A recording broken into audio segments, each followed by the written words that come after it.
I'm Dr. Sri. I'm a board certified family medicine sports medicine doctor. I also have a background in exercise physiology and integrative medicine. So if you're someone who's been struggling to make exercise as your habit, then this video is just for you. I'm going to share a strong advice that will help you to make exercise a habit pretty easily. So without further ado, let's get started. So one day in my practice, I saw a patient with high blood pressure, high cholesterol. He's actually not one of my patients, but actually I saw him for a different reason. But anyway, I asked him what did the doctor tell him to do for his high cholesterol and high blood pressure? And he basically said that this doctor said to do 30 minutes of exercise daily. And I asked him, has he been exercising? And he said no, and he also said he didn't even try.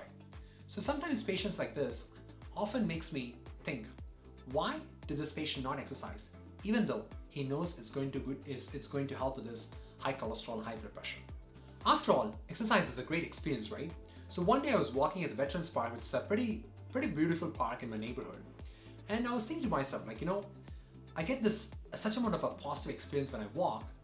Why don't my patients regularly walk like this? Some of my patients will get so much benefit that can actually help reverse a lot of chronic problems that they face. So exercise is not hard for me personally. I've been doing this for many years, but you know what? I've been trying to start meditation regularly. This is not something that I've done before, so it's kind of a new habit.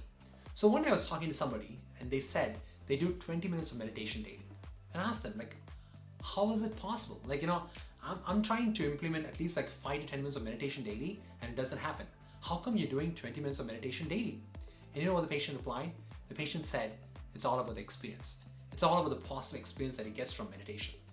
And that's when I started to realize what my patients go through, right? I basically kind of tasted my own advice from a different person.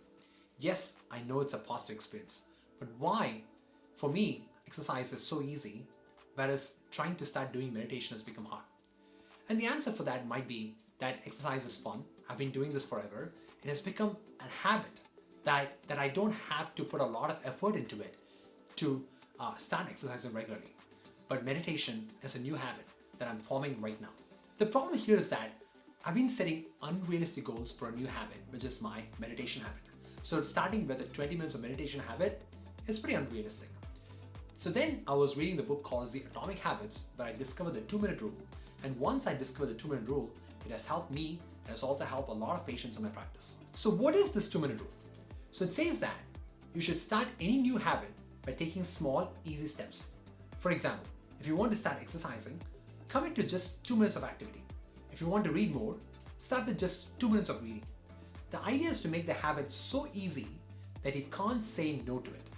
So for example, there are only 2 habits that I'm trying to implement in my life right now. So one is doing regular meditation. So how about starting with 2 minutes of meditation daily? That's not hard, right? I can do that 2 minutes of meditation anytime. I can probably maybe do 2 minutes of meditation before I leave from workplace, or I can probably do 2 minutes of meditation before I go to sleep. So something that is doable, and I think once I start doing it regularly, then it's easier to be consistent with the habit. So same thing goes with journaling. Instead of thinking about journaling a paragraph about the whole day, how about write 1 or 2 sentences, maybe a gratitude sentence about how my day went. So these are some things that is easily doable, and once I keep doing this regularly, I can become more consistent with it, and thereby the habit sticks with me. For example, when it comes to exercise, my only goal is to do 10 minutes in the morning. Even on busy days, I make sure to run on the treadmill or bike for 10 minutes. If I have more time, then I would plan to exercise for an hour or so. However, if I commit to just 10 minutes, then I consider the day as a success. This gives me a sense of happiness and confidence. So let me give you an example on how I help one of my patients to get to the gym regularly and exercise regularly. So this patient told me that it takes only 2 minutes to get to the gym from his workplace, but he still hasn't gone to the gym for almost a year. His plan was to spend at least an hour after reaching the gym. So the first month, the goal was to just go to the gym and find a parking spot. If he or she still has the mood, then they could enter the gym and do 5 minutes of something. But if he or she doesn't have the mood, they can go back home. But if they do this regularly, they've accomplished their first goal. Then 2 months later, the person told me that they had been doing 10 minutes of exercise every time they go to the gym.